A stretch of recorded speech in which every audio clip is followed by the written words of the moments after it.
Selamat datang, Mystikus Channel.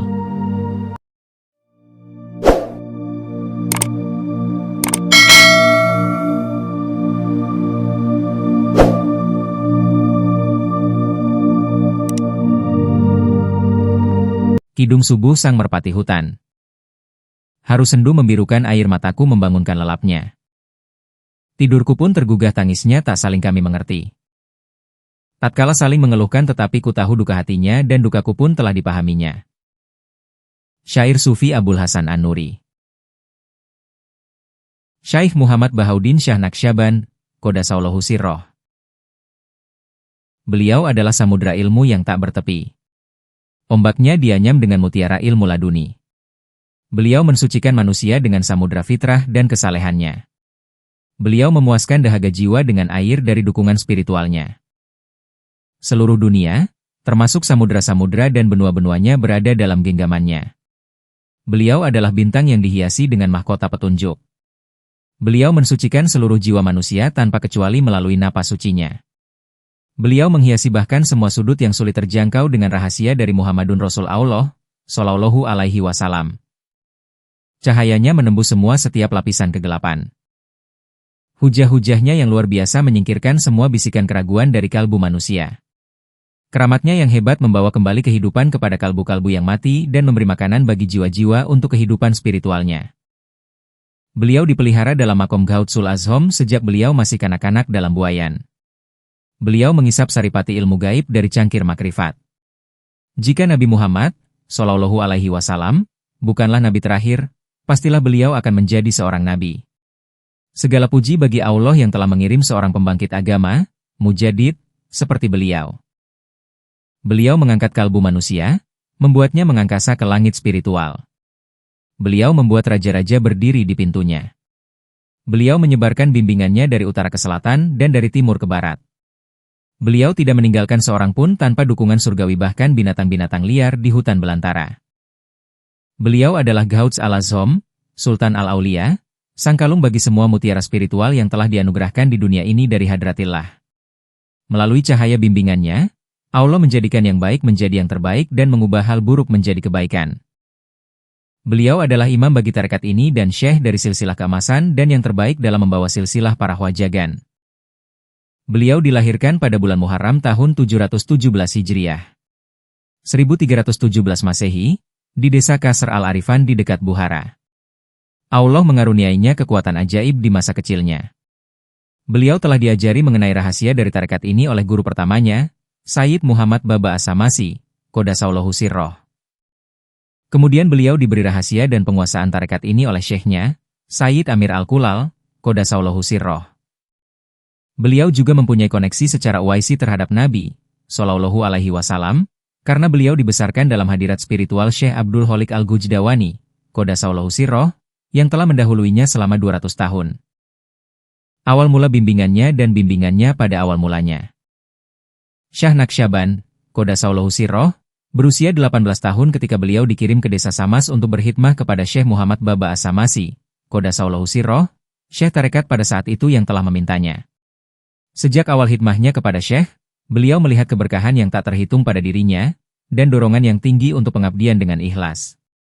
Dari masa mudanya beliau bercerita, "Aku bangun lebih awal, 3 jam sebelum sholat subuh, mengambil wudhu, dan setelah melakukan sholat sunnah, aku lalu bersujud dan berdoa, wahai Tuhanku, berilah hamba kekuatan untuk menghadapi kesulitan dan rasa sakit dari cintamu."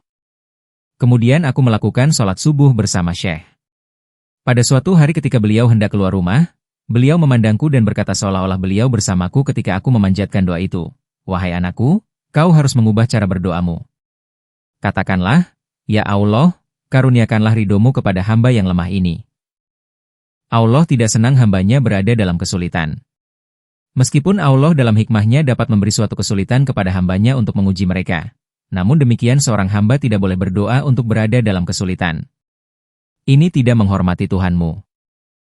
Ketika Syekh Muhammad Baba As-Samasi wafat, kakekku membawaku ke Buhara dan aku menikah di sana. Aku tinggal di Kasr al-Arifan, dan ini merupakan cara Allah yang istimewa merawatku, karena aku tinggal dekat dengan Sayyid Amir Kulal, Qodasaulahu Sirroh. Aku tinggal dan berkhidmah padanya, Dan beliau berkata bahwa Syekh Muhammad Baba As-Samasi, Qodasaulahu sirroh, sejak lama telah mengatakan kepadanya, aku tidak akan senang bila engkau tidak merawatnya dengan baik. Pada suatu hari aku sedang duduk bersama seorang teman di dalam holwat, kemudian surga terbuka bagiku dan sebuah penglihatan yang besar muncul padaku dan aku mendengar sebuah suara yang mengatakan, apakah tidak cukup bagimu untuk meninggalkan semua orang dan datang sendiri ke hadiratku? Suara ini membuatku gemetar dan lari dari rumah itu. Aku berlari ke arah sungai dan menyeburkan diri di sana. Aku mencuci pakaianku dan sholat 2 rakaat dengan cara yang belum pernah kulakukan sebelumnya. Aku merasa melakukannya di Hadratillah. Segala sesuatu terbuka dalam kalbuku dengan kondisi kasyaf. Seluruh alam semesta lenyap dan aku tidak menyadari apa-apa selain daripada sholat di hadiratnya. Pada awal makom ketertarikanku, aku ditanya, mengapa engkau memasuki jalan ini? Aku menjawab, agar apapun yang kukatakan dan apapun yang kuinginkan akan terjadi. Aku dijawab, hal itu adalah mustahil. Apapun yang kami katakan dan apapun yang kami inginkan akan terjadi. Kemudian aku menjawab, aku tidak bisa melakukannya. Aku harus diizinkan untuk berkata dan melakukan apapun yang kusukai. Kalau tidak, aku tidak menginginkan jalan ini. Kemudian aku menerima jawaban, tidak, yang berlaku adalah apapun yang kami ingin katakan dan apapun yang ingin kami lakukan itu harus dikatakan dan dilakukan. Dan aku katakan lagi, apapun yang aku katakan dan apapun yang aku lakukan harus terjadi. Kemudian aku ditinggalkan sendiri selama 15 hari, hingga aku mengalami depresi luar biasa. Kemudian aku mendengar suara, wahai Bahaudin, apapun yang kau inginkan akan kami berikan. Aku sangat bergembira. Aku berkata, aku ingin diberikan tarekat, jalan, yang akan mengantarkan setiap orang yang menjalaninya sampai langsung ke Hadratillah. Dan aku mengalami penglihatan spiritual dan mendengar suara yang mengatakan, apa yang kau minta sudah dikabulkan. Kemajuan dan perjuangannya dalam tarekat. Syah Naqsyaband, Qodasaulahu sirroh, mengatakan, pada suatu ketika aku sedang mengalami ekstase dan dalam keadaan tanpa kesadaran, bergerak ke sana kemari, tidak menyadari apa yang aku lakukan. Kakiku robek dan berdarah akibat terkena duri-duri ketika malam tiba. Aku merasa diriku tertarik ke rumah syekhku, Sayyid Amir Kulal, Qodasaulahu sirroh. Saat itu malam sungguh gelap, tanpa bulan dan tanpa bintang. Udara sangat dingin dan aku tidak mempunyai apa-apa kecuali sebuah jubah kulit yang sudah usang. Ketika aku tiba di rumahnya, aku mendapati beliau sedang duduk dengan sahabat-sahabatnya. Ketika beliau melihatku, beliau berkata kepada murid-muridnya, bahwa dia pergi, aku tidak menginginkannya di rumahku. Mereka membawaku keluar dan aku merasa bahwa egoku berusaha untuk menguasaiku dan mengambil alih kalbu dan perasaanku, berusaha meracuni kepercayaanku kepada syekhku. Pada saat itu hanya rahmat Allah dan kasih sayangnya yang menjadi satu-satunya pendukungku dalam menerima penghinaan ini demi Allah dan demi syekhku. Aku berkata kepada egoku, aku tidak akan membiarkan engkau meracuni kepercayaanku kepada syekhku. Aku merasa sangat lelah dan tertekan sehingga aku meletakkan keadaan tawaduk di depan kesombongan, dengan menempatkan kepalaku di ambang pintu guruku, dan aku bersumpah bahwa aku tidak akan pindah sampai beliau menerimaku kembali. Salju mulai turun dan udara beku mulai menembus tulangku, membuatku menggigil di tengah gelapnya malam. Saat itu bahkan tidak ada cahaya bulan untuk menghangatkanku. Aku tetap berada dalam posisi itu hingga aku membeku. Tetapi cinta di dalam kalbuku, cinta bagi syekhku, cinta bagi pintunya membuatku tetap hangat. Subuh pun tiba dan syekhku melangkahkan kakinya dari pintunya tanpa melihatku secara fisik. Beliau meletakkan kakinya di kepalaku yang masih berada di ambang pintunya. Merasakan adanya kepalaku, beliau segera menarik kakinya, membawaku ke dalam rumahnya dan berkata kepadaku, wahai anakku, engkau telah dibusanai dengan busana kebahagiaan. Kau telah dibusanai dengan busana cinta ilahi. Kau telah dibusanai dengan busana yang belum pernah kudapat, begitu pula dengan syekhku. Allah ridho denganmu. Nabi, Shallallahu Alaihi Wasallam, ridho denganmu. Semua syekh dalam silsilah keemasan ridho denganmu, kemudian dengan telaten dan hati-hati beliau mencabuti duri-duri di kakiku dan membersihkan luka-lukaku. Pada saat yang sama beliau mencurahkan ilmu yang belum pernah kualami sebelumnya ke dalam kalbuku. Hal ini membukakan bagiku suatu penglihatan di mana aku melihat diriku memasuki rahasia Muhammadun Rasulullah. Aku melihat diriku memasuki rahasia ayat yang merupakan hakikat Muhammadiyah yang mengantarkan aku memasuki rahasia La ilaha illallah yang merupakan rahasia dari wahdaniyah, keunikan Allah. Kemudian ini mengantarkan aku untuk memasuki rahasia Asmaullah wal Sifat yang diekspresikan oleh rahasia Ahadiyah, keesaan Allah. Makom-makom itu tidak dapat digambarkan dengan kata-kata, tetapi hanya dapat diketahui melalui rasa di dalam kalbu. Pada awal perjalananku di tarekat ini, aku sering bepergian di malam hari dari satu tempat ke tempat lainnya di pinggiran Bukhara. Sendirian di gelapnya malam, terutama di musim dingin, aku mengunjungi pemakaman untuk memetik pelajaran dari orang-orang yang telah wafat. Pada suatu malam aku dibimbing untuk mengunjungi makam Syekh Ahmad Al-Ajgarawa, Qodasaulahu Sirroh, untuk membacakan surat Al-Fatihah untuknya. Ketika aku tiba, aku mendapati dua orang pria yang belum pernah kutemui sebelumnya. Mereka menungguku dengan seekor kuda. Mereka lalu menaikkan aku ke atas kuda dan mengikatkan dua bilang pedang di sabuku. Mereka lalu mengarahkan kudanya ke makam Syekh Masdahin, Qodasaulahu Sirroh. Ketika kami tiba, kami semua turun dari kuda dan masuk ke dalam kompleks makam dan masjid Syekh tersebut. Aku duduk menghadap kiblat, bertafakur dan menyambungkan kalbuku kepada kalbu Syekh itu. Selama murokoba ini sebuah penglihatan spiritual dibukakan bagiku dan aku melihat sebuah dinding yang menghadap kiblat tiba-tiba runtuh. Sebuah singgasana raksasa muncul. Seorang yang sangat besar, begitu besarnya sehingga tidak ada kata-kata yang dapat melukiskannya duduk di singgasana itu. Aku merasa bahwa aku mengenalinya. Kemanapun aku palingkan wajahku di alam semesta ini, yang kulihat adalah wajahnya. Di sekelilingnya ada sekelompok orang termasuk Syekhku, Syekh Muhammad Baba As-Samasi, Qodasaulahu Sirroh, dan Sayyid Amir Kulal, Qodasaulahu Sirroh. Kemudian aku merasa takut pada sosok yang tinggi besar itu, tetapi pada saat yang sama aku juga merasakan cinta padanya. Aku merasa takut akan hadiratnya yang mulia tetapi cinta dengan keindahan dan daya tariknya. Aku berkata kepada diriku sendiri, siapa gerangan manusia yang agung itu? Aku mendengar suara di antara kerumunan orang itu yang mengatakan, manusia agung yang telah membesarkanmu di jalur spiritualmu ini adalah Syekhmu. Beliau melihat jiwamu ketika masih berupa atom di Hadrotillah. Engkau berada di bawah bimbingannya. Beliau adalah Syekh Abdul Holik Al-Gujdawani, Qodasaulahu Sirroh, dan kerumunan orang yang engkau lihat adalah khalifah-khalifah yang membawa rahasia besarnya, rahasia dari silsilah keemasan. Kemudian Syekh itu mulai menunjuk pada setiap Syekh di sana sambil berkata, ini adalah Syekh Ahmad, Qodasaulahu Sirroh, ini adalah Kabir Al-Aulia, Qodasaulahu Sirroh, ini adalah Harif Riwakri, Qodasaulahu Sirroh, ini adalah Syekh Ali Ramitani, Qodasaulahu Sirroh, ini adalah Syekhmu, Muhammad Baba As-Samasi, Qodasaulahu Sirroh, yang semasa hidupnya pernah memberikan jubahnya kepadamu. Apakah kau mengenalinya? Aku menjawab, ya. Kemudian beliau berkata lagi padaku, jubah yang diberikan kepadamu dulu masih ada di rumahmu, dan dengan keberkahannya, Allah telah menghilangkan banyak penderitaan dari kehidupanmu. Kemudian suara lainnya berkata, Syekh yang berada di singgasana itu akan mengajarimu sesuatu yang kau perlukan dalam perjalanan di jalan ini. Aku bertanya apakah aku diperbolehkan untuk bersalaman dengannya. Mereka mengizinkannya dan menyingkirkan hijab di antara kami, dan aku meraih tangannya. Beliau lalu mengatakan kepadaku mengenai suluk, bagian awal, tengah, dan akhirnya. Beliau berkata, kau harus membenahi sumbu yang ada di dalam dirimu sehingga cahaya dari alam gaib dapat diperkuat di dalam dirimu dan rahasia-rahasinya dapat terlihat. Kau harus menunjukkan istiqomah dan kau harus teguh dalam menjalani syariat Nabi, Shallallahu Alaihi Wasallam, dalam seluruh keadaanmu. Kau harus melakukan amar makruf nahi munkar. Quran Surat Ali Imran ayat 110 dan 114, dan menjaga standar tertinggi bagi syariat, meninggalkan keringanan, ruksyah, dan menyingkirkan bid'ah dalam semua bentuk, dan menjadikan hadis Nabi, Shallallahu Alaihi Wasallam, sebagai kiblatmu. Kau harus mempelajari sirohnya, kehidupan Nabi, Shallallahu Alaihi Wasallam, dan siroh para sahabatnya, dan mendorong orang untuk mengikuti hal itu dan untuk membaca Al-Quran siang dan malam, dan melakukan sholat dengan semua sholat nawafilnya. Jangan mengabaikan bahkan hal terkecil dari kebaikan dan perbuatan-perbuatan yang mulia yang telah ditunjukkan oleh Nabi, Shallallahu Alaihi Wasallam, kepada kita.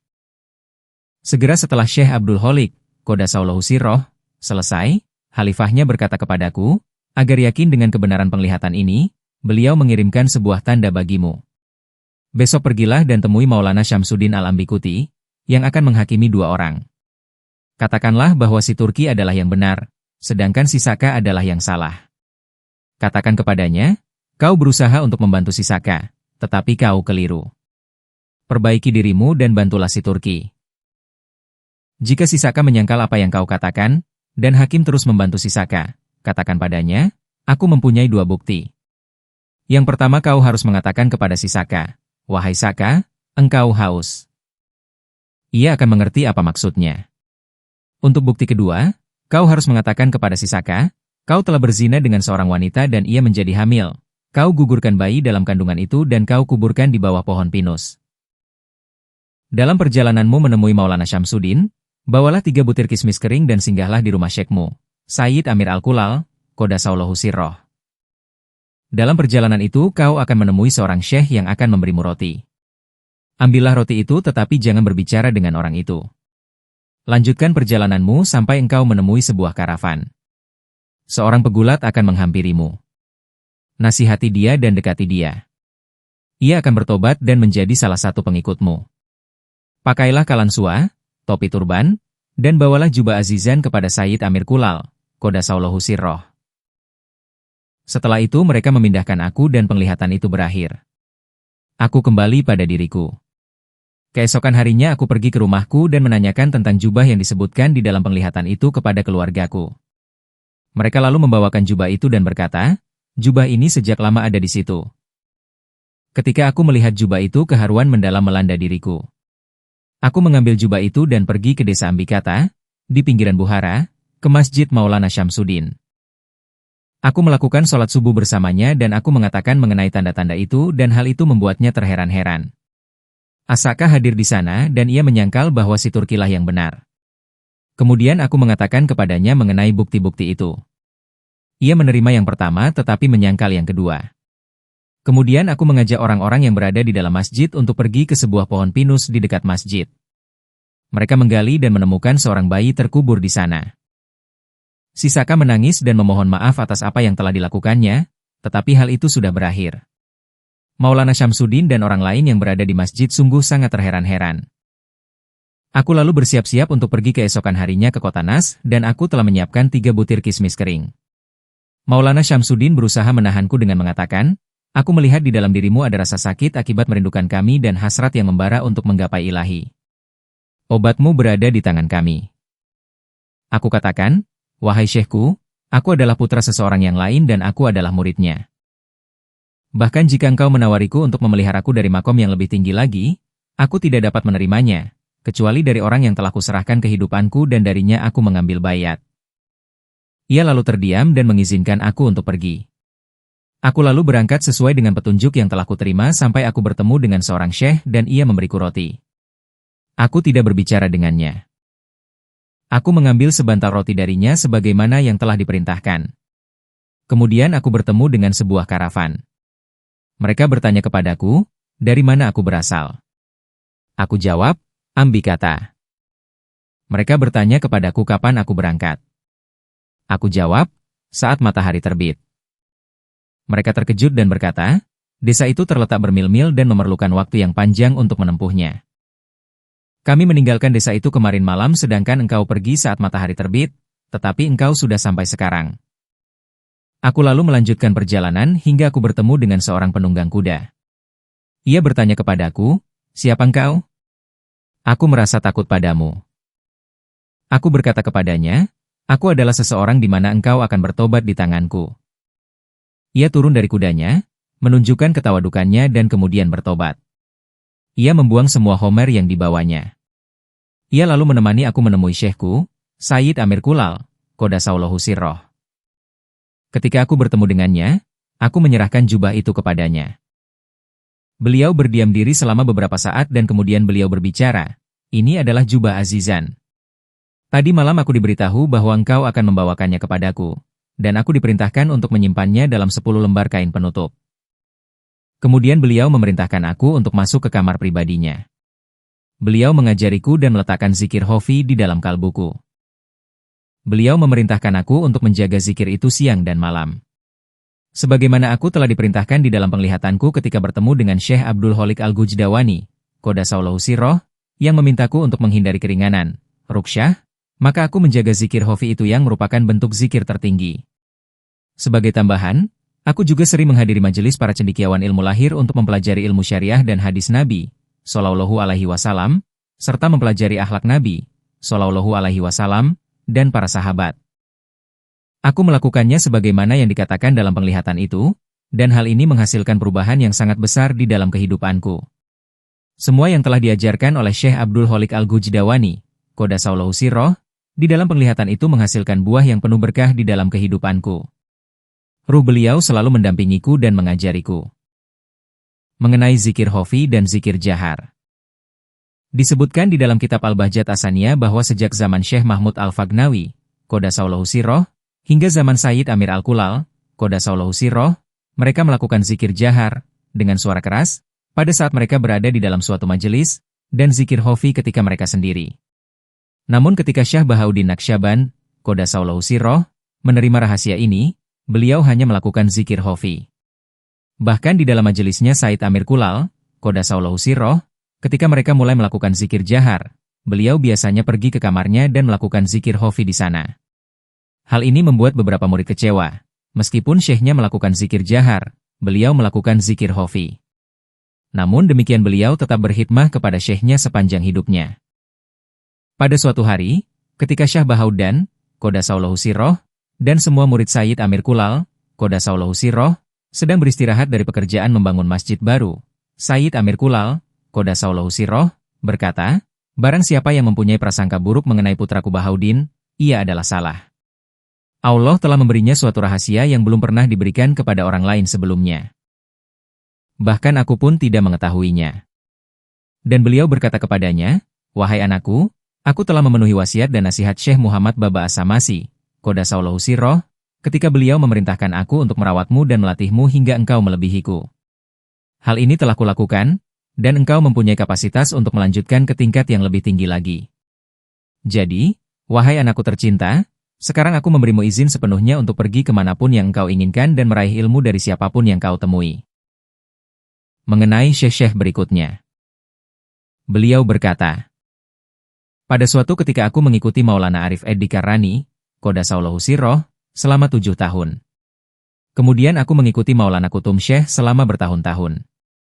Pada suatu malam aku tertidur dalam hadirat syekhku dan aku melihat Syekh Al-Hakim Attar, Qodasaulahu sirroh, yang merupakan salah satu syekh termasyhur di Turki, mengatakan sesuatu kepada seorang darwis yang bernama Halil Girani. Ketika aku terbangun, sosok darwis itu masih melekat di dalam pikiranku. Aku mempunyai seorang nenek yang saleh dan kepadanya lah kusampaikan mimpi itu. Ia berkata kepadaku, wahai anakku, kau juga akan mengikuti banyak syekh dari Turki. Jadi di dalam perjalananku aku mencari syekh-syekh dari Turki dan aku tidak pernah melupakan sosok darwis itu. Kemudian pada suatu hari di kampung halamanku di Bukhara, aku melihat ada seorang darwis dan ternyata ia adalah orang yang ada di dalam mimpiku. Aku tanyakan siapa namanya dan beliau berkata, aku adalah Halil Girani. Aku harus meninggalkannya tetapi aku merasa sangat berat melakukannya. Pada saat maghrib seseorang mengetuk pintuku. Aku menjawab dan seseorang yang asing mengatakan, Darwis Halil Girani sedang menunggumu. Aku sangat terkejut. Bagaimana orang itu dapat menemukan aku? Aku lalu menerima hadiah darinya dan kemudian pergi bersamanya. Ketika aku sampai di hadapannya, aku mulai menceritakan mimpiku. Beliau berkata, tidak perlu kau ceritakan mimpi itu. Aku sudah mengetahuinya. Hal ini membuat kalbuku semakin tertarik kepadanya. Bersamanya, ilmu gaib yang baru dibukakan di dalam kalbuku. Beliau selalu merawatku, memujiku dan mengangkatku. Orang-orang di Transoceana menempatkan beliau sebagai raja bagi mereka. Aku terus menemaninya, bahkan dalam kegiatan kerajaannya, dan cinta di dalam kalbuku untuknya semakin bertambah dan kalbu beliau mengangkatku kepada ilmu-ilmu yang lebih tinggi lagi. Beliau mengajariku jalan berkhidmah kepada Syekh. Aku menemaninya selama 6 tahun. Baik ketika bersamanya maupun ketika sendiri, aku terus menjaga hubunganku dengannya. Di awal perjalananku di dalam tarekat ini, aku bertemu dengan seorang kekasih Allah dan beliau berkata kepadaku, tampaknya engkau berasal dari kami. Aku berkata kepadanya, aku berharap bahwa engkau berasal dari kami dan aku berharap dapat menjadi sahabatmu. Pada suatu ketika beliau bertanya kepadaku, bagaimana engkau memperlakukan dirimu sendiri? Aku menjawab, bila aku mendapatkan sesuatu, aku bersyukur kepada Allah tetapi bila tidak, aku bersabar. Ia tersenyum dan berkata, itu adalah mudah. Jalan bagimu adalah membebani egomu dan mengujinya. Jika ia tidak mendapat makanan selama 1 minggu, kau harus mampu menjaganya agar ia tetap mematuhimu. Aku sangat senang dengan jawabannya dan aku meminta dukungannya. Beliau menyuruhku untuk membantu orang yang membutuhkan dan melayani orang yang lemah dan membesarkan hati orang yang putus asa. Beliau menyuruhku untuk tetap tawaduk dan bersikap toleran. Aku menjaga nasihatnya dan menjalani kehidupanku selama berhari-hari dengan cara seperti itu. Kemudian beliau menyuruhku untuk merawat binatang, menyembuhkan penyakit mereka, membersihkan luka-lukanya, dan membantunya untuk mendapatkan makanan mereka. Aku menjalankan hal ini sampai aku mencapai suatu keadaan di mana ketika aku melihat seekor binatang di jalanan, aku akan berhenti dan memberi jalan baginya. Kemudian beliau menyuruhku untuk memelihara anjing-anjing dari kelompok ini. Anjing berhubungan dengan karakter ikhlas dan setia, dengan kejujuran dan ketawadukan, dan meminta dukungan dari mereka. Beliau berkata kepadaku, karena hidmahmu kepada salah satu di antara mereka, kau akan meraih kebahagiaan. Aku menjalani perintah itu dengan harapan bahwa aku akan menemui seekor anjing dan melalui hidmahku kepadanya aku akan meraih kebahagiaan itu. Pada suatu hari aku sedang berada dalam kelompok salah satu di antara mereka dan aku merasakan kebahagiaan yang sangat besar. Aku mulai menangis di depannya sampai ia berposisi telentang dan mengangkat kaki depannya ke langit. Aku mendengar suara yang amat lirih darinya sehingga aku pun mulai mengangkat tanganku untuk mengucapkan, amin, mendukung doanya sampai ia terdiam. Apa yang kemudian dibukakan bagiku adalah suatu penglihatan di mana aku merasa bahwa aku adalah bagian dari setiap manusia dan bagian dari seluruh makhluk di bumi ini. Setelah memakai jubah, beliau berkata, pada suatu hari aku sedang berada di kebunku di Kasr Al-Arifan, di mana masjid dan makam beliau berada sekarang, dengan memakai jubah azizan dan di sekelilingku berkumpul para pengikutku. Tiba-tiba aku terhanyut dengan daya tarik dan berkah surgawi, dan aku merasa bahwa aku telah dibusanai dengan sifatnya. Belum pernah aku segemetar ini sebelumnya, dan aku tidak kuat lagi berdiri. Aku berdiri menghadap kiblat dan aku memasuki suatu penglihatan besar di mana aku melihat diriku melebur sepenuhnya dan aku tidak melihat wujud lain kecuali Tuhanku. Kemudian aku melihat diriku keluar dari hadrotilahnya memantul melalui cermin Muhammadun Rasulullah, dalam sosok sebuah bintang di samudera cahaya tanpa awal dan tanpa akhir. Kehidupan lahirku berakhir dan aku hanya melihat makna dari la ilaha illallah Muhammadun Rasulullah.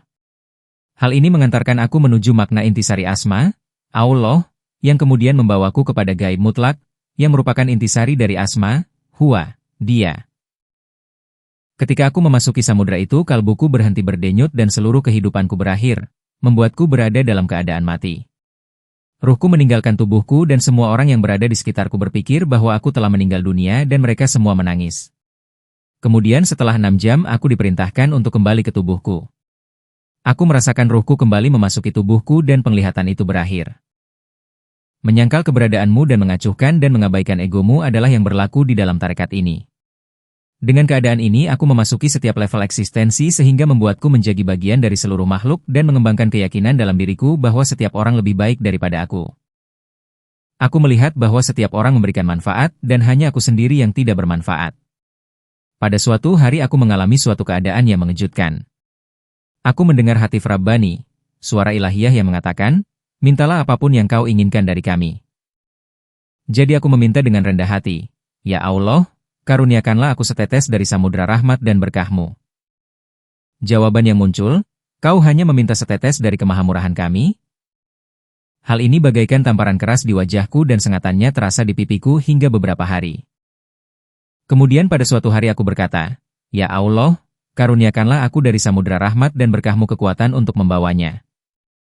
Pada saat itu sebuah penglihatan dibukakan bagiku di mana aku duduk di sebuah singgasana dan samudera itu berada di atas samudera rahmat. Dan sebuah suara berkata kepadaku, samudera rahmat itu adalah untukmu. Berikan kepada hamba-hambaku. Aku menerima rahasia dari berbagai sisi, terutama dari Uwais Al-Qarani, radhiyallahu anhu, yang sangat mempengaruhiku untuk meninggalkan hal-hal duniawi dan merekatkan diriku kepada urusan spiritual. Aku melakukan hal ini dengan menjaga syariah dan perintah Nabi Shallallahu Alaihi Wasallam, hingga ku mulai menyebarkan ilmu gaib dan rahasia-rahasia yang dianugerahkan dari Tuhan Yang Maha Esa, yang belum pernah diberikan oleh siapapun sebelumnya.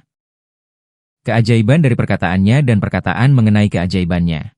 Mengenai perbedaan di antara imam. Dalam sebuah pertemuan ulama-ulama besar di Baghdad, beliau ditanya mengenai perbedaan dalam perkataan keempat Khalifah Nabi Suci, Shallallahu Alaihi Wasallam.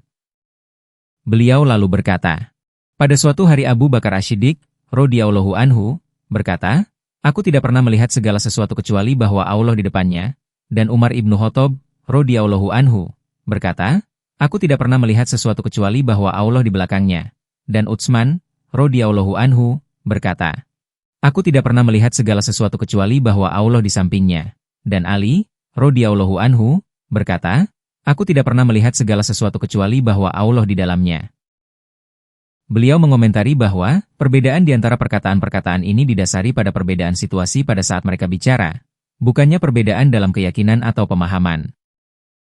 Mengenai berjalan dalam tarekat, beliau berkata, apakah yang ada di balik makna hadis Nabi Shallallahu Alaihi Wasallam, menghilangkan sesuatu yang membahayakan dari jalan adalah bagian dari iman?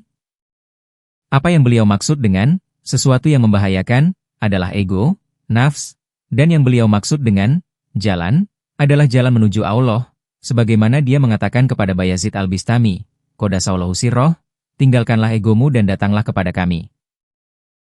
Pada suatu ketika beliau ditanya, apa yang dimaksud dengan suluk? Beliau berkata, detailnya dalam ilmu spiritual. Mereka bertanya, apakah detail dalam ilmu spiritual?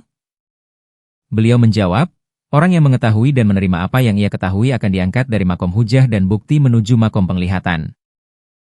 Beliau berkata, barang siapa yang ingin berada di jalan Allah berarti ia telah meminta jalan yang penuh penderitaan. Diriwayatkan oleh Nabi Shallallahu Alaihi Wasallam, bahwa, barang siapa yang mencintaiku, aku akan membebaninya.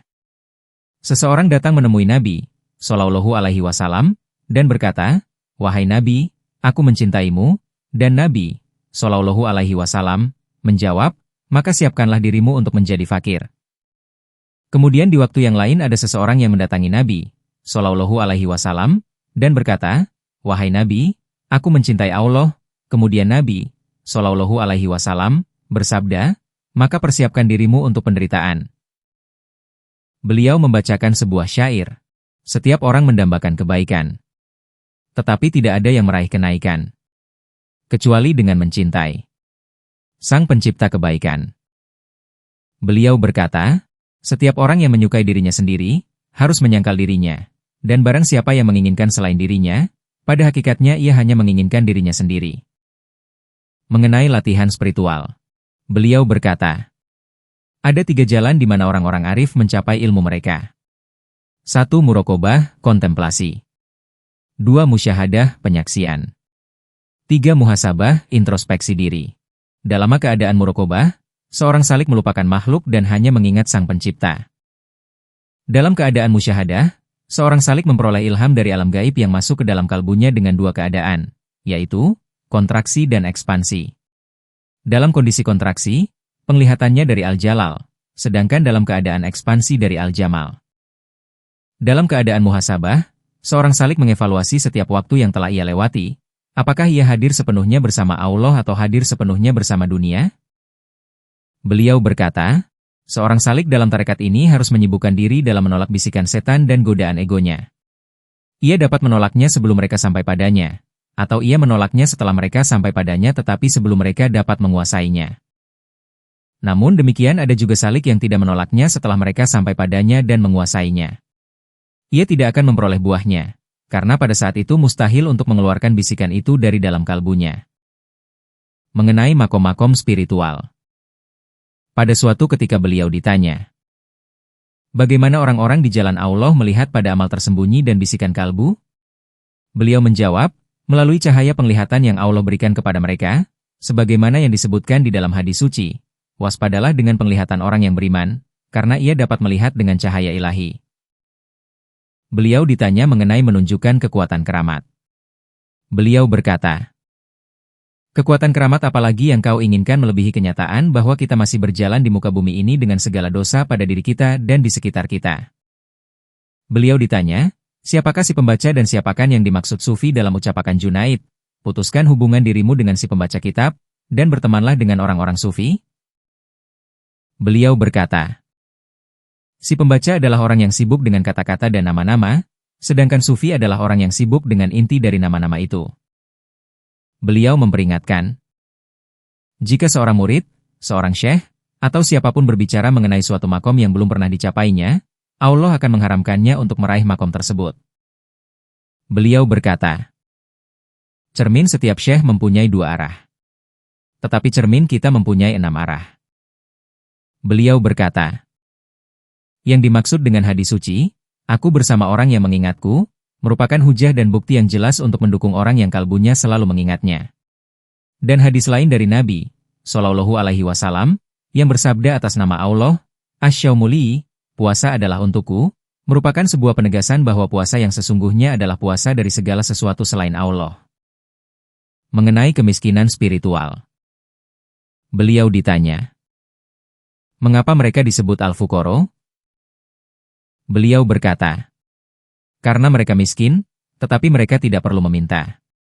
Seperti halnya Nabi Ibrahim, alaihi salam, ketika beliau dilempar ke dalam api, kemudian Jibril, alaihi salam, datang dan bertanya kepadanya, apakah engkau memerlukan pertolongan?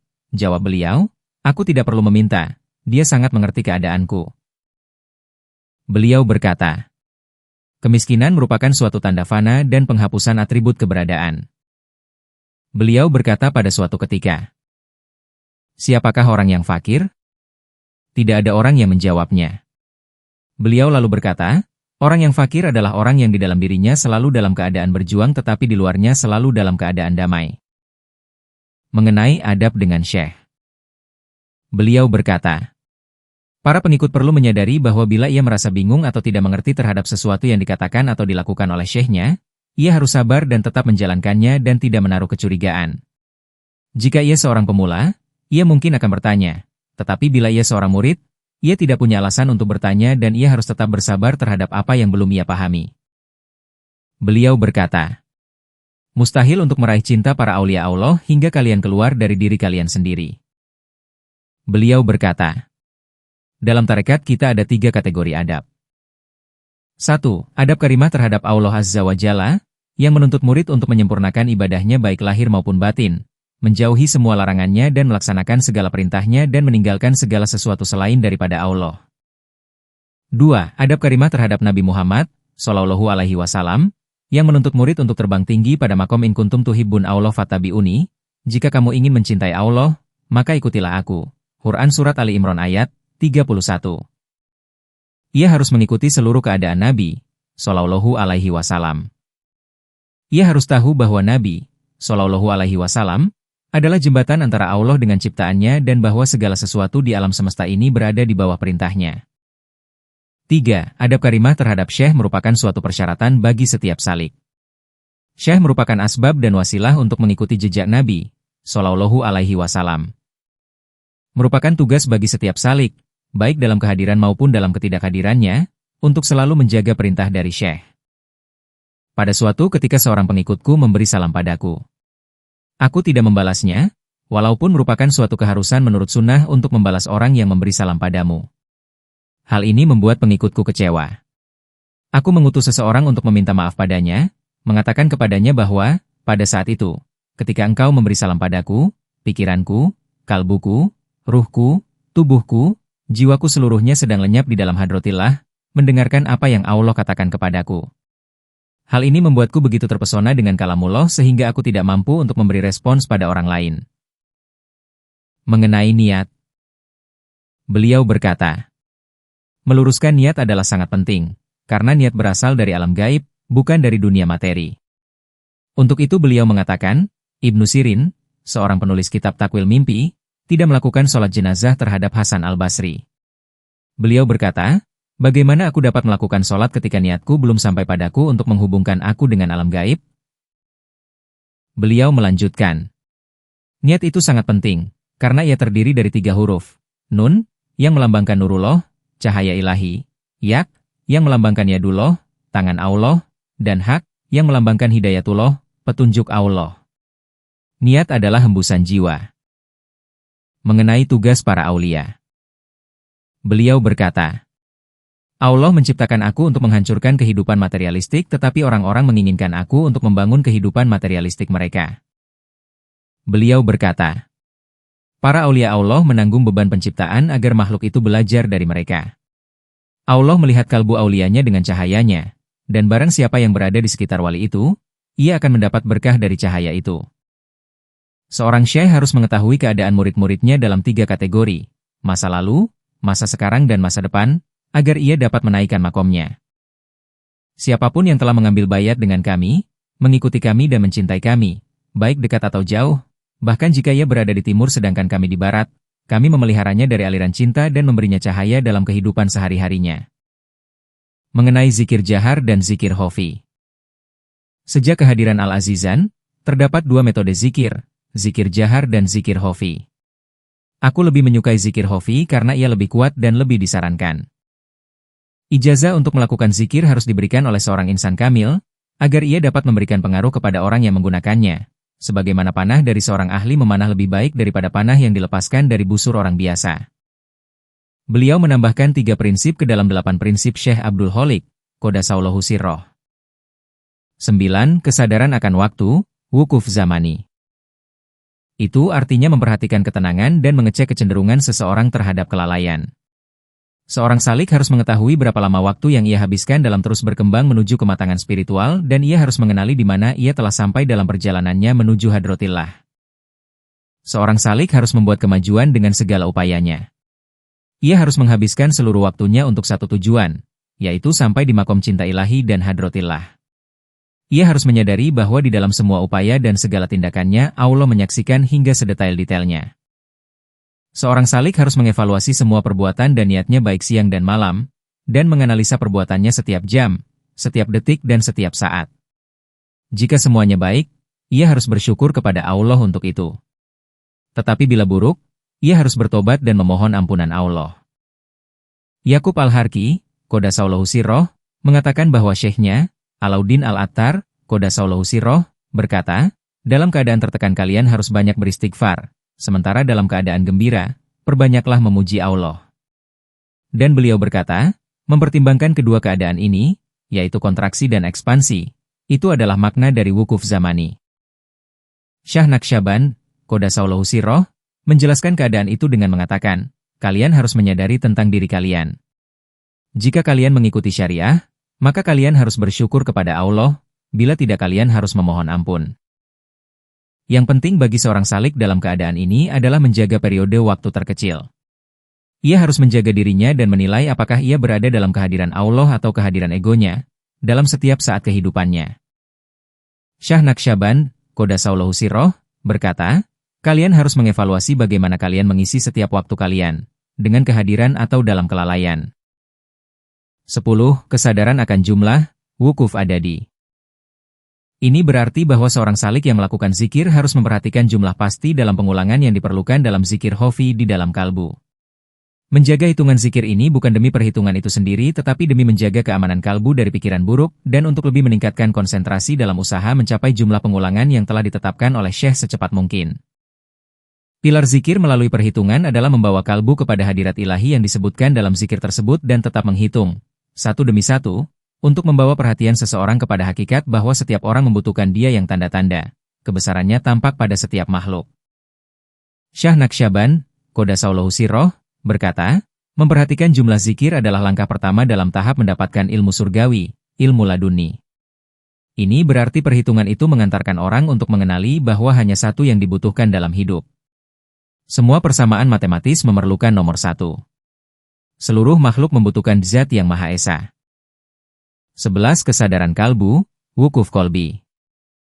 Ini berarti mengarahkan kalbu sang salik menuju hadirat ilahi, di mana ia tidak akan melihat sesuatu yang lain daripada yang paling dicintainya.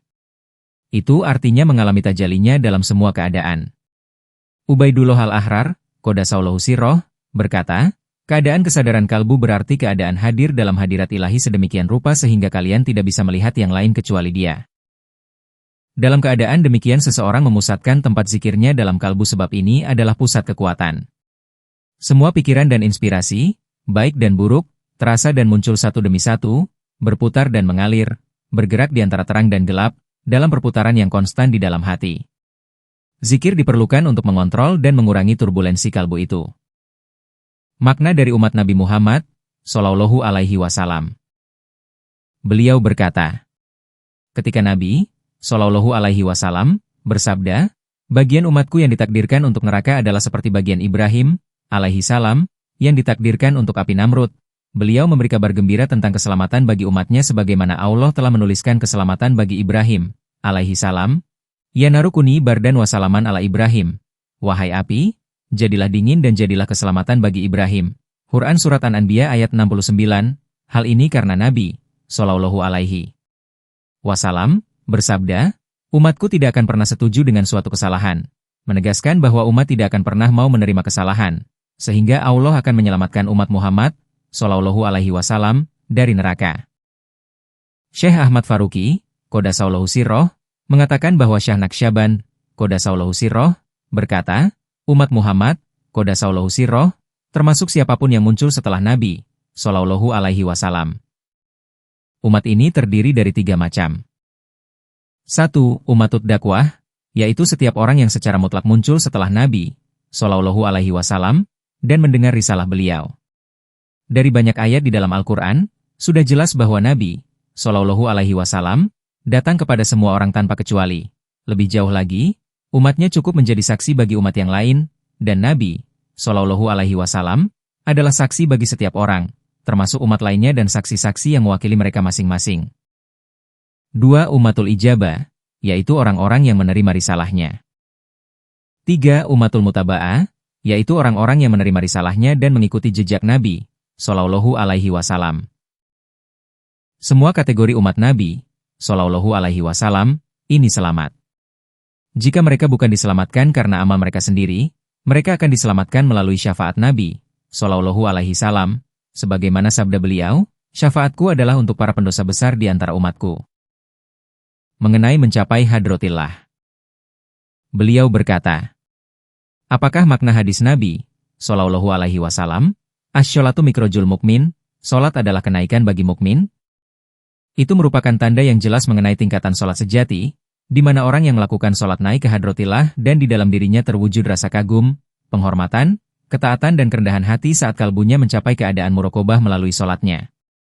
Hal ini akan mengantarkannya kepada musyahadah pada rahasia-rahasia ilahi. Itulah gambaran mengenai solatnya Nabi Shallallahu Alaihi Wasallam. Di dalam Sirah Nabawiyah dikatakan bahwa ketika Nabi Shallallahu Alaihi Wasallam mencapai keadaan tersebut, bahkan orang-orang di luar kota dapat mendengar suara yang berasal dari dadanya yang menyerupai dengungan lebah. Salah seorang ulama di Bukhara bertanya kepadanya, bagaimana seseorang dapat mencapai hadratillah melalui solatnya? Beliau menjawab, dengan memakan dari hasil jeripayahnya dan melalui zikrullah di dalam solatmu dan di luar solatmu, dalam setiap wudumu dan dalam setiap saat kehidupanmu. Mengenai syirik tersembunyi, Syekh Salah, pelayannya melaporkan, Syekh Naqsyaband, Qodasaulahu Sirroh, pada suatu ketika berkata kepada para pengikutnya, hubungan antara kalbu kalian dengan sesuatu selain Allah adalah hijab terbesar bagi seorang salik. Setelah itu beliau membaca syair puisi berikut ini. Hubungan dengan selain Allah adalah hijab yang terkuat, dan meninggalkannya adalah pembuka bagi suatu pencapaian. Segera setelah beliau membaca syair ini, sesuatu terlintas di dalam kalbuku bahwa beliau merujuk pada hubungan antara iman dan Islam. Beliau memandangku dan tertawa, lalu beliau berkata, tidakkah engkau mendengar apa yang dikatakan oleh Hallaj?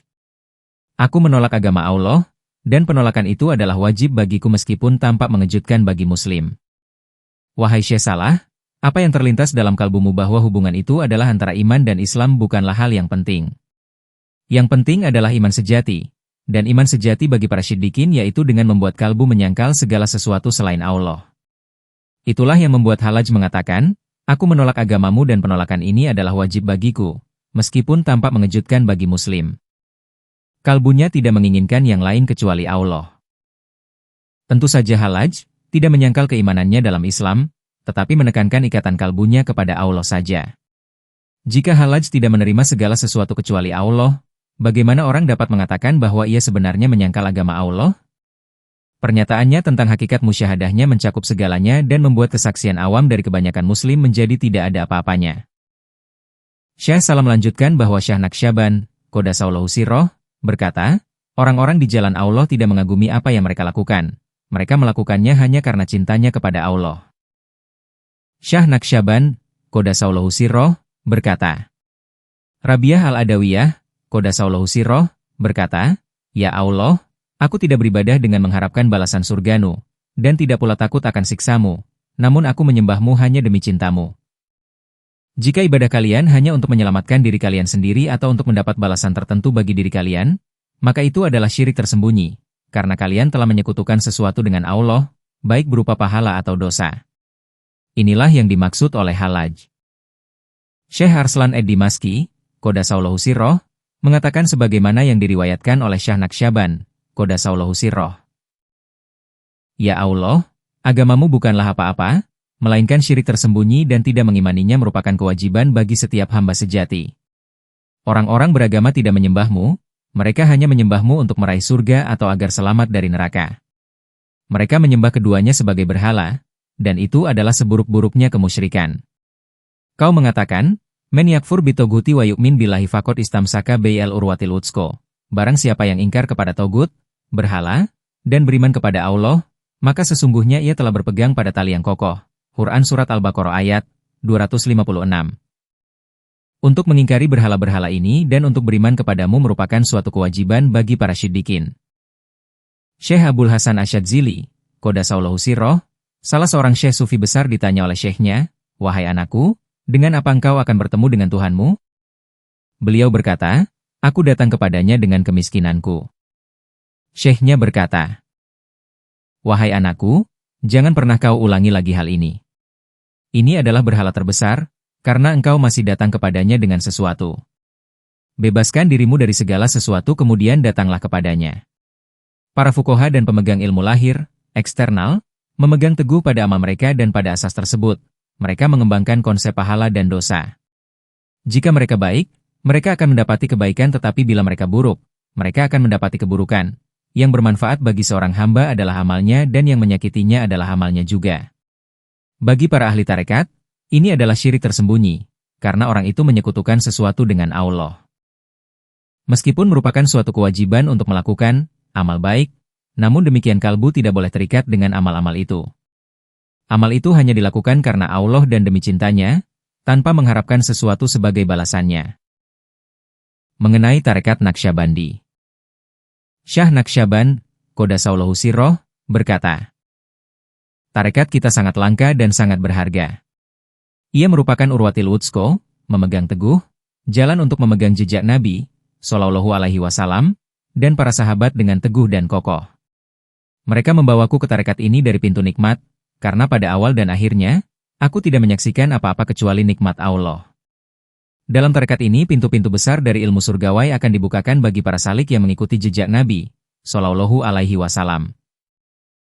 Mengikuti sunnah Nabi, Shallallahu Alaihi Wasallam, merupakan jalan terpenting yang akan membukakan pintu kepada kalian." Beliau berkata, "Barang siapa yang tidak masuk ke dalam tarekat kita, agamanya berada dalam bahaya." Beliau ditanya, "Bagaimana seseorang dapat memasuki tarekatmu?" Beliau menjawab, "Dengan mengikuti sunnah Nabi, Shallallahu Alaihi Wasallam." Beliau berkata, "Kita telah menanggung penghinaan dalam tarekat ini dan sebagai balasannya Allah memberkati kita dengan kemuliaannya." Beberapa orang mengatakan mengenai beliau bahwa kadang-kadang beliau terlihat arogan. Beliau mengatakan, "Kita bangga karena dia adalah Tuhan kita, yang memberikan dukungannya kepada kita." Beliau berkata, "Meraih rahasia-rahasia tauhid kadang-kadang mungkin, tetapi untuk mencapai rahasia-rahasia makrifat hal itu sungguh sangat sulit." Beliau berkata, "Ilmu spiritual bagaikan air, ia mengambil warna dan bentuk cangkirnya. Ilmu Allah begitu luar biasa, sehingga berapapun kita ambil, itu seperti setetes dari samudra yang luas. Ia seperti taman yang sangat luas sehingga berapapun yang kita pangkas, seolah-olah kita hanya memotong sekuntum bunga saja." Pandangannya mengenai makanan. Syah Naqsyaband, Qodasaulahu Sirroh, semoga Allah mensucikan jiwanya, berada pada tingkatan tertinggi dalam menolak keinginan duniawi. Beliau mengikuti jalan zuhud, khususnya dalam hal makan. Beliau mengambil semua tindakan pencegahan terkait masalah makanan. Beliau hanya makan dari jelai yang beliau tanam sendiri. Beliau yang memanennya, menggilingnya dan membuat adonan, dan membakarnya sendiri. Semua ulama dan para salik di zamannya biasa mampir ke rumahnya untuk makan di mejanya dan mengambil keberkahan dari makanannya. Beliau mencapai suatu kesempurnaan dalam penghematan sehingga di musim dingin beliau hanya meletakkan selembar karpet tua di lantai rumahnya, dan ini tidak memberi perlindungan dari udara dingin yang menusuk. Di musim panas, beliau meletakkan tikar yang sangat tipis di lantai. Beliau mencintai orang miskin dan yang membutuhkan. Beliau mendorong para pengikutnya untuk mencari nafkah dengan cara yang halal, yaitu dengan bekerja keras dengan keringatnya sendiri. Beliau menganjurkan kepada mereka untuk membagi uangnya kepada fakir miskin. Beliau memasak untuk fakir miskin dan mengundang mereka untuk makan bersama. Beliau melayani mereka dengan tangannya sendiri yang suci dan mendorong mereka untuk senantiasa berada di hadratillah. Jika salah seorang di antara mereka memasukkan makanan ke dalam mulutnya dengan lalai, beliau akan menegurnya melalui penglihatan spiritualnya dan mengingatkan kepada mereka untuk tetap menjaga zikrullah ketika sedang makan. Beliau mengajarkan bahwa salah satu dari pintu terpenting menuju hadratillah adalah makan dengan kesadaran. Makanan memberikan kekuatan bagi tubuh, dan makan dengan kesadaran memberikan kesucian bagi tubuh. Pada suatu hari beliau diundang ke sebuah kota bernama Ghaziat di mana salah seorang pengikutnya telah menyiapkan makanan untuknya. Ketika mereka duduk untuk makan, beliau tidak menyentuh makanannya. Tuan rumah menjadi terkejut. Syah Naqsyaband, Qaddasallahu sirroh, berkata, "Wahai anakku, aku ingin tahu bagaimana engkau menyiapkan makanan ini. Sejak engkau membuat adonan dan memasaknya sampai engkau menyajikannya, engkau berada dalam keadaan marah. Makanan itu bercampur dengan kemarahan itu. Jika kita memakannya, setan akan menemukan jalan masuk melaluinya dan menyebarkan sifat buruknya ke seluruh tubuh kita." Di waktu yang lain beliau diundang ke kota Herat oleh rajanya, yaitu Raja Husain. Beliau sangat gembira menyambut kedatangan Syah Naqsyaband, Qaddasallahu sirroh, dan mengadakan jamuan besar untuknya. Beliau mengundang semua menterinya, syekh-syekh di kerajaannya dan semua tokoh terpandang. Beliau berkata, "Makanlah dari makanan ini. Ini adalah makanan yang murni yang kubuat dari uang yang halal dari warisan ayahku." Semua orang makan kecuali Syah Naqsyaband, Qaddasallahu sirroh. Hal itu membuat Syekhul Islam pada saat itu, Qutb ad-Din, bertanya, "Wahai syekh kami, mengapa engkau tidak makan?" Syah Naqsyaband, Qaddasallahu sirroh, berkata, "Aku mempunyai seorang hakim tempat aku berkonsultasi. Aku bertanya padanya dan ia berkata kepadaku, 'Wahai anakku, ada dua kemungkinan mengenai makanan ini. Jika makanan ini tidak halal dan engkau tidak makan, bila engkau ditanya engkau bisa mengatakan, aku datang ke meja seorang raja tetapi aku tidak makan, maka engkau aman karena engkau tidak makan. Tetapi bila engkau makan dan engkau ditanya, lalu bagaimana engkau akan menjawabnya? Artinya engkau tidak aman.'" Pada saat itu, Qutb ad-Din begitu terkesan dengan kata-kata ini sehingga ia mulai gemetar. Ia harus meminta izin raja untuk berhenti makan. Raja menjadi sangat kebingungan dan bertanya, "Apa yang harus kami lakukan dengan semua makanan ini?" Syah Naqsyaband, Qaddasallahu sirroh, berkata, "Jika masih ada keraguan mengenai kemurnian makanan ini, lebih baik membagikannya kepada fakir miskin. Kebutuhan mereka, akan makanan ini, akan menjadikannya halal bagi mereka. Jika makanan ini halal, sebagaimana yang kau katakan, maka akan lebih berkah untuk memberikannya sebagai sedekah kepada orang-orang yang memerlukannya daripada memberikannya dalam jamuan bagi orang-orang yang tidak memerlukannya." Sebagian besar hari-harinya dijalani dengan berpuasa. Jika seorang tamu mendatanginya dan beliau mempunyai sesuatu untuk ditawarkan kepadanya, maka beliau akan duduk bersamanya, membatalkan puasanya dan makan bersamanya. Beliau berkata kepada para pengikutnya bahwa para sahabat Nabi, Shallallahu Alaihi Wasallam, biasa melakukan. Syekh Abul Hasan Al-Horqoni, Qaddasallahu sirroh, mengatakan di dalam kitabnya, prinsip-prinsip tarekat dan prinsip-prinsip dalam raih makrifat, jagalah keharmonisan dengan para sahabat, tetapi tidak dalam berbuat dosa. Ini artinya bahwa jika engkau berpuasa, kemudian ada seseorang yang berkunjung sebagai teman, maka engkau harus duduk dan makan bersamanya demi menjaga adab berteman dengannya. Salah satu prinsip dalam puasa atau ibadah lainnya adalah menyembunyikan apa yang dilakukan oleh seseorang. Jika ia membukanya, misalnya dengan mengatakan kepada tamu itu bahwa, "Aku sedang berpuasa," maka kebanggaan bisa masuk ke dalam dirinya dan merusak puasanya. Inilah alasan dibalik prinsip tersebut. Suatu hari beliau diberi seekor ikan yang telah dimasak sebagai hadiah. Bersamanya ada banyak orang miskin yang diantaranya ada seorang anak yang sangat saleh yang sedang berpuasa. Syah Naqsyaband, Qaddasallahu sirroh, memberi ikan itu kepada mereka dan berkata, "Silakan duduk dan makanlah." Beliau juga berkata kepada anak yang sedang berpuasa itu, "Silakan duduk dan makanlah." Anak itu menolak. Beliau berkata lagi, "Batalkan puasamu dan makanlah," tetapi ia tetap menolak. Beliau bertanya kepadanya, "Bagaimana jika aku memberimu salah satu hariku di bulan Ramadan? Apakah engkau akan duduk dan makan?" Sekali lagi ia menolak. Beliau berkata kepadanya, "Bagaimana jika aku memberimu seluruh hariku di bulan Ramadan? Apakah engkau akan duduk dan makan?" Lagi-lagi ia menolak. Beliau berkata, Bayazid al-Bistami, Qoddasallahu sirroh, pernah dibebani orang sepertimu. Sejak saat itu anak itu terlihat berpaling mengejar kehidupan duniawi, tidak pernah puasa dan tidak pernah lagi beribadah. Insiden yang dimaksud oleh Syekh Naqsyaband, Qoddasallahu sirroh, terjadi ketika pada suatu hari Syekh Abu Turab An-Naqsyabandi, Qoddasallahu sirroh, mengunjungi Bayazid al-Bistami, Qoddasallahu sirroh. Pelayannya menawarinya makanan. Syekh Abu Turab berkata kepada pelayan itu, "Mari sini duduk dan makan denganku." Pelayan itu berkata, "Tidak, aku sedang berpuasa." Ia berkata, "Makanlah, dan Allah akan memberimu pahala puasa selama 1 tahun." Ia tetap menolaknya. Syekh Abu Turab berkata lagi, "Ayo makanlah, aku akan berdoa kepada Allah agar Dia memberimu pahala 2 tahun berpuasa." Kemudian Hadrat Bayazid, Qoddasallahu sirroh, berkata, "Biarkan dia. Allah tidak lagi memeliharanya." Hari-hari berikutnya kehidupannya semakin buruk dan ia menjadi seorang pencuri. Keramat dan kemurahannya. Makom Syekh Naqsyaband, Qoddasallahu sirroh, di luar jangkauan untuk dapat dilukiskan dan pengetahuannya pun tidak dapat digambarkan. Salah satu dari keramatnya yang terbesar adalah keberadaannya sendiri. Beliau sering menyembunyikan perbuatannya untuk tidak memperlihatkan kekuatan ajaibnya. Namun demikian banyak murid yang mencatat keramatnya tersebut. Syekh Naqsyaband, Qoddasallahu sirroh, semoga Allah memberkati jiwanya, berkata, "Pada suatu hari aku pergi bersama Muhammad Zahid, Qoddasallahu sirroh, ke gurun. Ia adalah seorang murid terpercaya dan kami mempunyai sebuah beliung untuk menggali.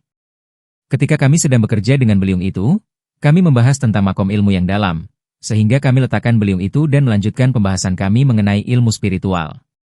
Kami masuk semakin dalam hingga percakapan kami sampai pada sifat-sifat ibadah. Ia bertanya kepadaku, 'Wahai syekhku, sampai batas mana yang dapat dicapai melalui ibadah?' Aku berkata, ibadah mencapai tingkat kesempurnaan di mana orang yang beribadah dapat mengatakan kepada seseorang, 'Mati,' dan orang itu menjadi mati." Tanda sadar, tanganku menunjuk pada Muhammad Zahid. Dengan segera ia pun meninggal dunia. Ia mengalami keadaan itu sejak matahari terbit hingga tengah hari. Saat itu sangat panas. Aku sangat khawatir tubuhnya akan rusak akibat kondisi yang panas sekali. Aku lalu menariknya ke bawah pohon dan aku duduk di sana merenungkan persoalan ini. Saat itu datanglah sebuah ilham ke dalam kalbuku dari Hadratillah yang mengatakan kepadaku untuk berkata kepadanya, "Ya Muhammad, hiduplah." Aku mengatakannya 3 kali. Alhasil ruhnya perlahan-lahan mulai memasuki tubuhnya, dan kehidupan mulai kembali kepadanya. Secara perlahan ia kembali pada keadaannya semula. Kemudian aku pergi menemui syekhku dan mengatakan apa yang terjadi. Beliau berkata, "Wahai anakku, Allah memberimu rahasia yang tidak pernah diberikannya kepada orang lain." Syekh Alauddin Al-Attar, Qoddasallahu sirroh, berkata, pada suatu ketika Raja Transosiana, yaitu Sultan Abdullah Khazgan, datang ke Bukhara. Ia memutuskan untuk pergi berburu di sekitar Bukhara dan banyak orang yang mendampinginya. Syekh Bahauddin Naqsyaband, Qoddasallahu sirroh, berada di desa sekitarnya. Ketika orang-orang pergi berburu, Syekh Naqsyaband, Qoddasallahu sirroh, pergi ke puncak bukit dan duduk di sana. Ketika beliau duduk di sana, terpikir olehnya bahwa Allah sangat memuliakan para aulia, sehingga semua raja di dunia ini akan membungkuk pada mereka. Belum lagi pikiran itu berlalu dari kalbunya, tiba-tiba seorang penunggang kuda dengan sebuah mahkota di kepalanya, seperti seorang raja, mendatanginya dan turun dari kudanya. Dengan sangat rendah hati, ia memberi salam pada Syekh Naqsyaband, Qoddasallahu sirroh, dan berdiri di sana dengan penuh adab. Ia membungkuk pada Syekh, tetapi Syekh tidak melihatnya. Raja pun tetap berdiri selama 1 jam. Akhirnya Syekh Naqsyaband, Qoddasallahu sirroh, melihatnya dan berkata, "Apa yang kau lakukan di sini?" Ia berkata, "Aku adalah seorang raja, Sultan Khazgan. Aku sedang berburu, kemudian aku mencium wangi yang sangat indah. Aku mengikuti wangi itu hingga ke sini dan aku menemukan engkau sedang duduk di tengah cahaya yang sangat kuat." Pikirannya tadi, bahwa semua raja di dunia ini akan membungkuk kepada para aulia, langsung menjadi kenyataan. Dan itulah cara Allah memuliakan pikiran para aulianya. Salah seorang pengikutnya yang melayaninya di kota Merv melaporkan, "Suatu hari aku ingin menemui keluargaku di Bukhara setelah aku menerima kabar bahwa saudaraku Syamsuddin telah meninggal dunia. Aku perlu meminta izin dari syekhku untuk pergi. Aku bicara dengan Amir Husain, Pangeran dari Herat untuk memintakan izin atas namaku kepada Syah Naqsyaban, Qoddasallahu sirroh. Sekembalinya dari sholat Jumat, Amir Husain menyampaikan kabar mengenai wafatnya saudaraku dan bahwa aku mau meminta izin untuk menemui keluargaku. Beliau berkata, "Tidak, itu mustahil. Bagaimana engkau mengatakan bahwa ia telah wafat sedangkan aku melihatnya masih hidup? Lebih dari itu, aku bahkan dapat mencium wanginya. Aku akan membawanya ke sini." Baru saja beliau mengakhiri kalimatnya, tiba-tiba saudaraku muncul. Ia mendekati Syekh, mencium tangannya dan menyapa Amir Husain. Aku memeluk saudaraku dan kami sangat bahagia saat itu. Syekh Alauddin Al-Attar, Qoddasallahu sirroh, berkata, pada suatu ketika Syah Naqsyaban, Qoddasallahu sirroh, menghadiri sebuah pertemuan besar di Bukhara yang membicarakan tentang penyingkapan makom musyahadah. Beliau berkata, "Sahabatku, Maula Arif, yang tinggal di Khwarazm, 400 mil dari Bukhara, telah meninggalkan Khwarazm untuk mendatangi gedung pemerintah, dan ia tiba di stasiun kereta kuda dan tinggal beberapa saat di sana. Sekarang ia kembali ke rumahnya di Khwarazm. Ia tidak melanjutkan perjalanannya ke Sarai."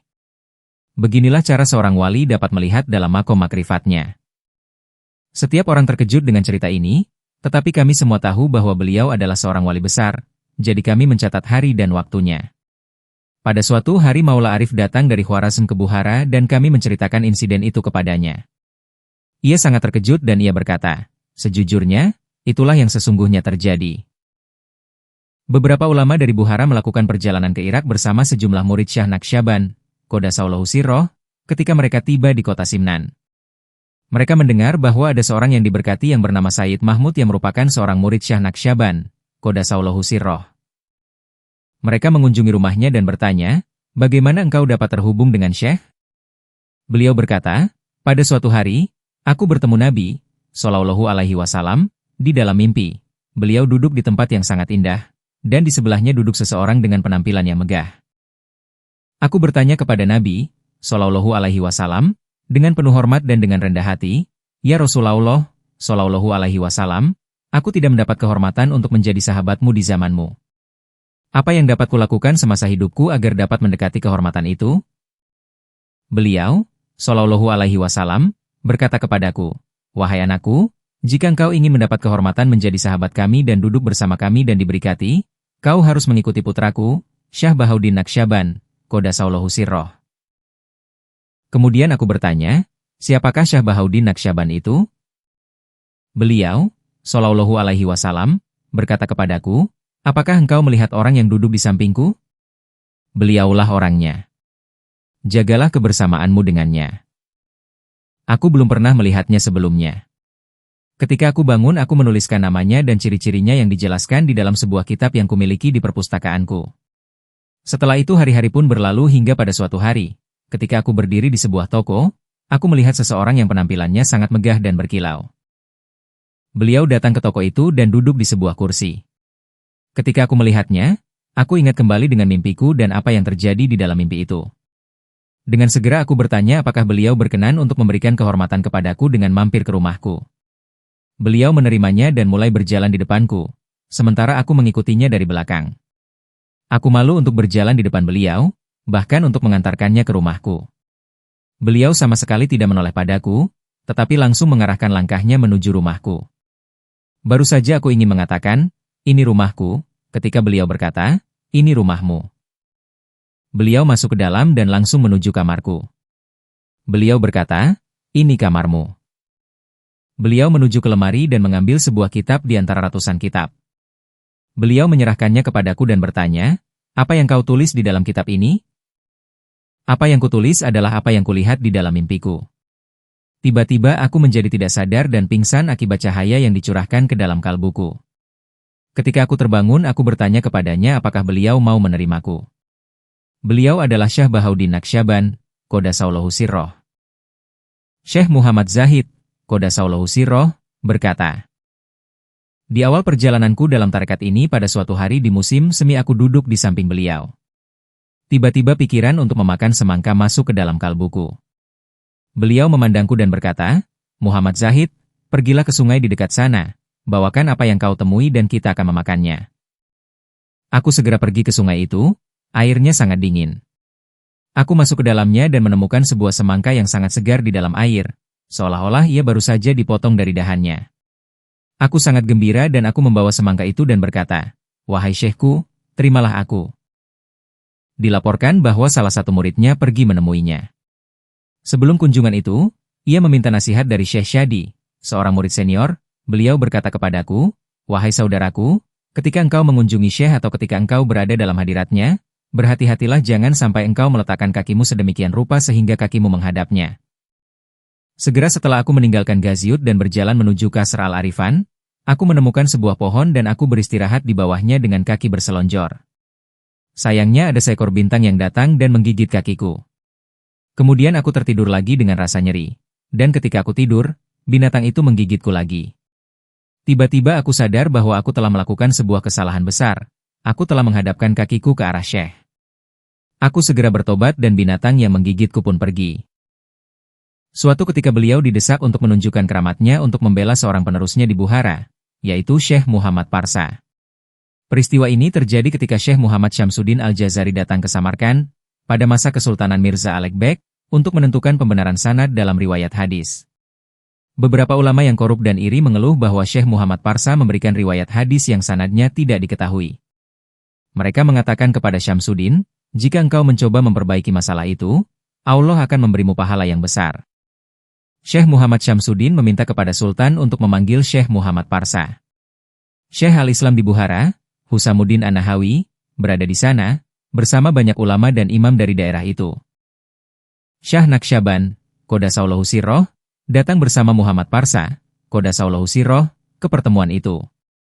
Kemudian Syekh Husamuddin bertanya kepada Muhammad Parsa mengenai sebuah hadis.